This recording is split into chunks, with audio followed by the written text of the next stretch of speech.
அனைவருக்கும் வணக்கம். கோவையில் அண்ணா திராவிட முன்னேற்ற கழகத்துடைய வட்டச் செயலாளர் மேலே காவல்துறை ஒரு வழக்கு பதிவு செஞ்சுருக்காங்க. இந்த வழக்கு எதற்காக அப்படின்னா, திரு எடப்பாடியார் அவர்கள் திரு வேலுமணி அவர்களுடைய இல்ல திருமண விழாவிற்கு வருகை தந்த பொழுது பதாகைகள் வச்சாரு. அதற்காக 4 செக்ஷனில், அதாவது 4 பிரிவுகளின் கீழே வழக்கு தொடர்ந்துருக்காங்க. போகிற வழியில் ஒரு இடத்துல கூட மக்களுக்கு அச்சுறுத்தும் வகையில் எந்த இடத்துலையுமே பதாகைகள் இல்லை. அது ஒரு விஷயம்.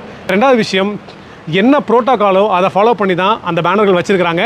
காவல்துறைகிட்ட ப்ராப்பராக இந்த இடத்துலலாம் பேனர் வைக்க போகிறோம் அப்படின்னு சொல்லி ப்ரையர் பர்மிஷன் வாங்கிட்டு தான் வச்சுருக்காங்க. அவ்வளோ தூரம் பர்மிஷன் வாங்கிட்டு வச்சதுக்கே நீங்கள் வழக்கு தொடர்ந்துருக்கீங்க.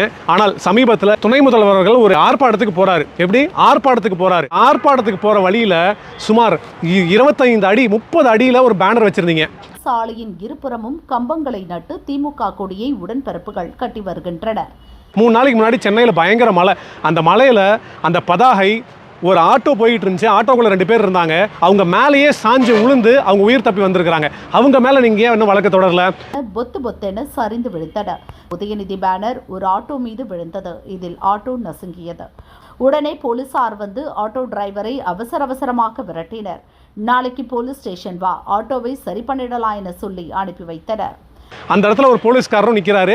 அவர் அந்த விஷயத்தெல்லாம் பார்த்துக்கிட்டு இருந்துட்டு ஓரமாக போய் மக்களோட மக்களாக போய் பஸ் ஸ்டாப்பில் நின்று பார்த்துக்கிட்டு இருக்கிறாரு. நமக்கு எதுக்குப்பா வம்புன்னு. ஆக உங்களுக்கு ஒரு நியாயம், எங்களுக்கு ஒரு நியாயம், அப்படி தானே? காவல்துறை என்பது ஒரு நடுநிலையாக இருக்க வேண்டுமே தவிர ஆளுங்கட்சிக்கு மட்டுமே எப்பொழுதும் சப்போர்ட் செய்து கொண்டிருக்கிறது இப்பொழுது இருக்கக்கூடிய காவல்துறை ஆணையருக்கு ஒரே ஒரு வேண்டுகோள், தயவு செஞ்சு நடுநிலையாக இருங்க. ஒருதலை பட்சமாக அவங்க வேலையை செய்யாதீங்க. நன்றி, வணக்கம்.